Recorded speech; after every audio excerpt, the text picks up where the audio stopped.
You're watching Drake Wing Gaming. Enjoy the video. Hey guys and gals, Nary here from Drake Wing Gaming, and some of you on Twitter, the Gaming Dragon. Today I'm coming back at you another Let's Play episode of Moonlight Castle. So y'all, before we jump into it, just wanted to let y'all know that our Patreon is now for as little as $5. Y'all can help support the channel and get some awesome rewards like permanent access to our community Discord server and full access to upcoming Not Safe for Work videos. But yeah, y'all, supporting the Patreon definitely helps us after our very expensive move. But anyway, y'all, let's go ahead and jump right back in. Alarm chain, you are up, and let's go. Alright. Which one is Ryan? That's Ryan. Right there, yep. You must be hungry. Come, I'll give you something. I'd ask you to wait until everyone had arrived, but I know Joel and his Oh, that's Blake. Okay. Am I Blake? No, that's Blake. Okay. Getting all their names mixed up. Okay. I'd ask you to wait until everyone had arrived, but I know Joel and his circumstances, so only he gets a pass. You heard me, Ryan. Blake knew us too well, and both Ryan and I felt called out, so we didn't make much of a fuss about it. I can wait. I don't like being the only one eating. It feels weird. Blake checked his phone. It seemed he was growing impatient every second. I understand. Hopefully Clyde will show up soon, and we can enjoy some time together. Even the council president can be late. Unbelievable! Liam joked, but no one laughed. I was glad not to be in his shoes. Clyde would never be late without a reason, so please don't mention anything about it. Liam, I trust that you know when to keep your mouth shut. Ryan whistled. It seems he enjoys watching the one-sided conversation. Did something happen this morning? Liam getting spanked by Blake sounds awesome. Shut up! Our discussion was cut short as we heard a frantic cheering.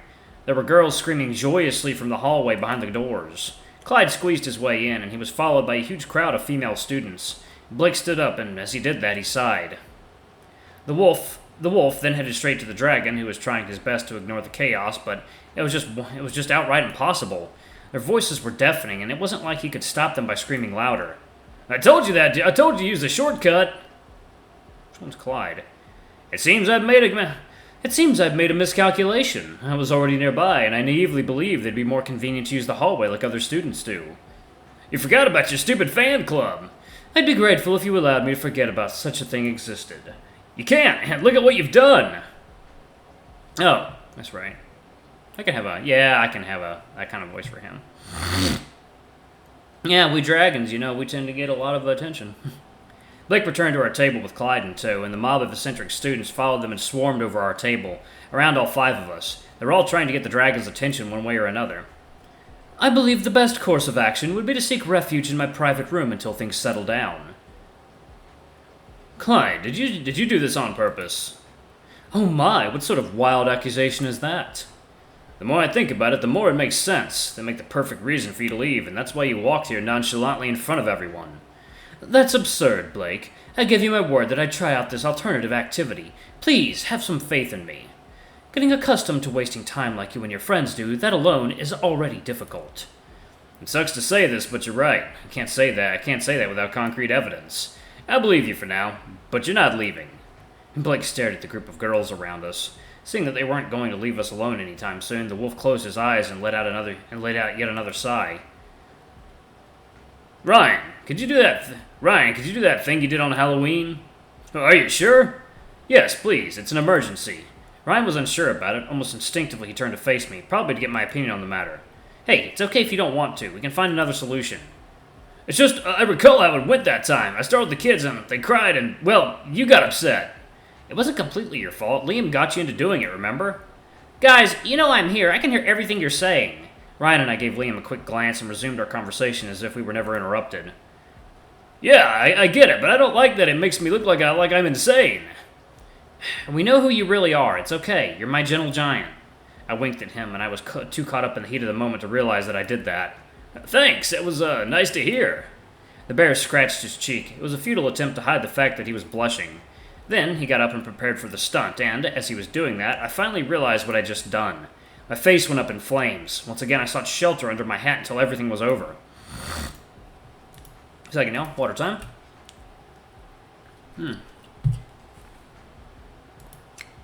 Shortly afterward, the bear let out the loudest and most explosive roar, which echoed throughout the canteen. It stunned most of the crowd, although it drew some attention and a couple of new stares from nearby tables. Ryan never really wanted to do it, but there were a few choices.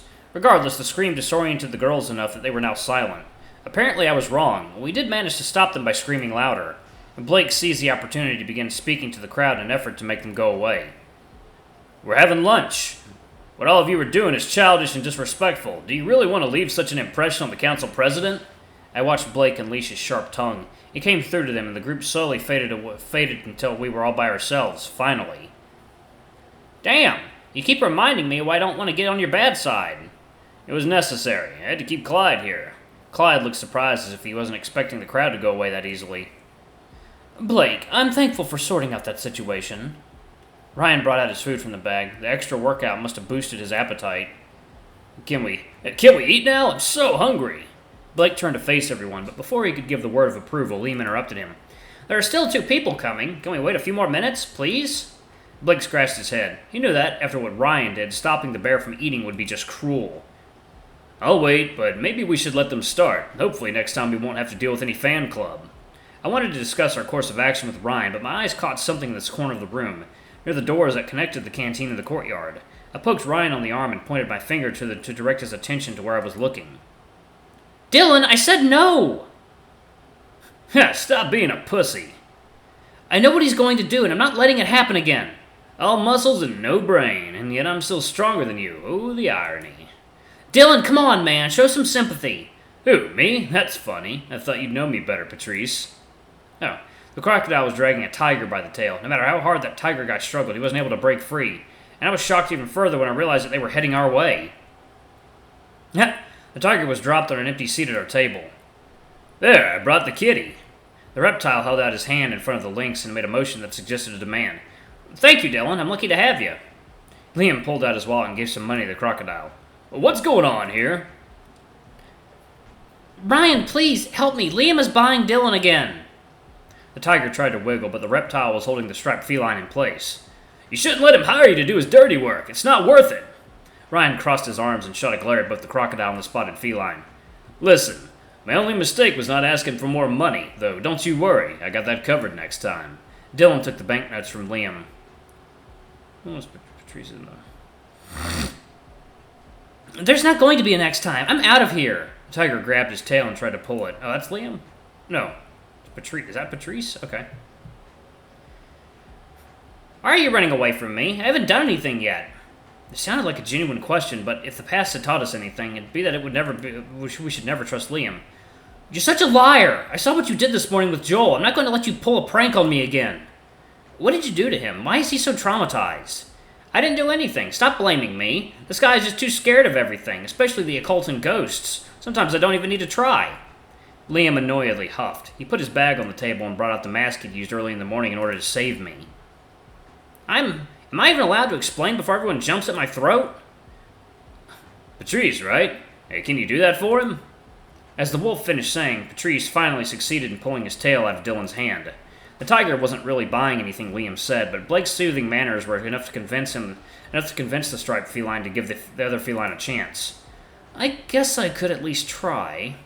Just as Liam was about to begin, he was interrupted by a loud rumble. Embarrassedly, Ryan covered his stomach. Maybe we should eat while he speaks.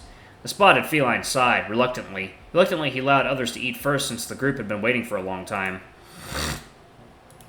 Second y'all, water time.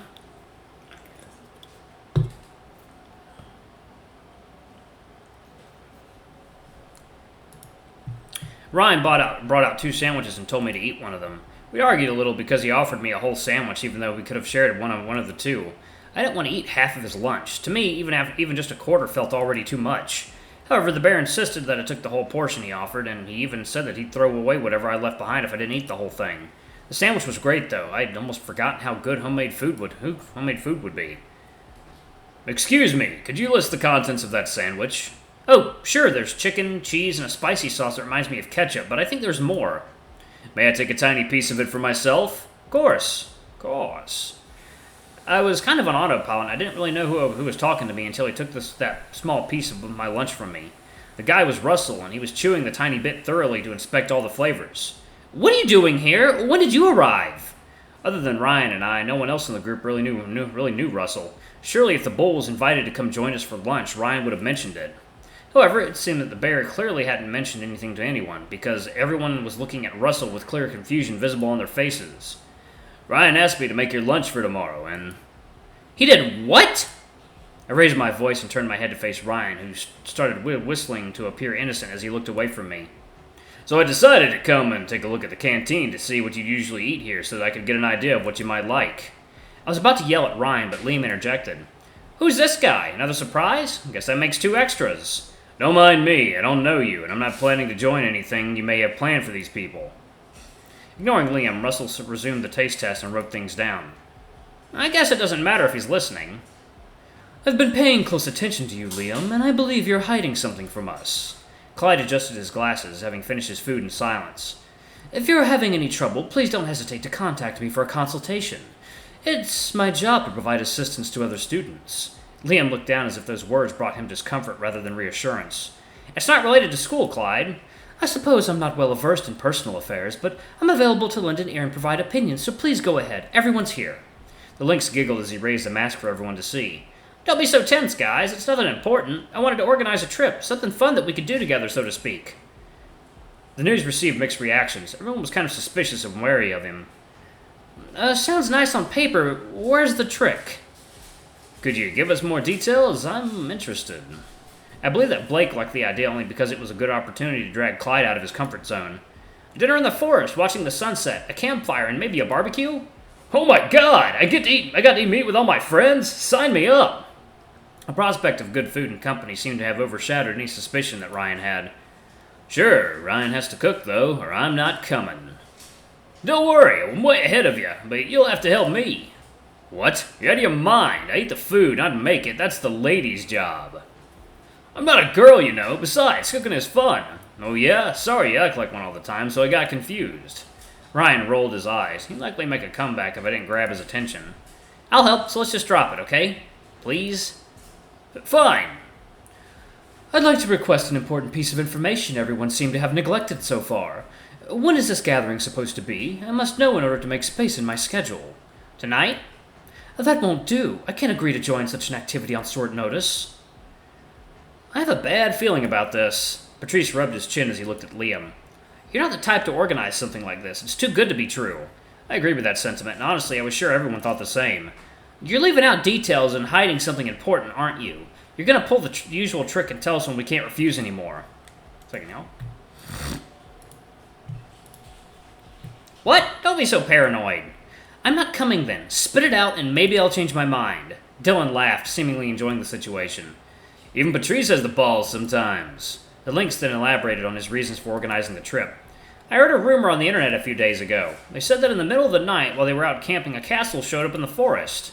Some of their friends went in and never returned. By the time it was morning, that place just disappeared as if it never existed. Oh. Oh, God. Blake chuckled, and soon afterward so did everyone except Patrice, who seemed ready to scream. It took all of them a second to catch their breath. Liam, I can tell you're serious, and I'm sorry for laughing, but this story sounds fake. People write stuff like that for fun. They're not meant to be taken seriously.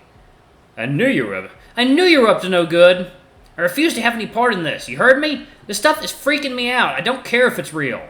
Actually, it better not be, or I'm leaving my house again until I die. Or I'm never leaving my house again until I die. There's no such thing as the occult. Don't let his words sway you and cloud your judgment.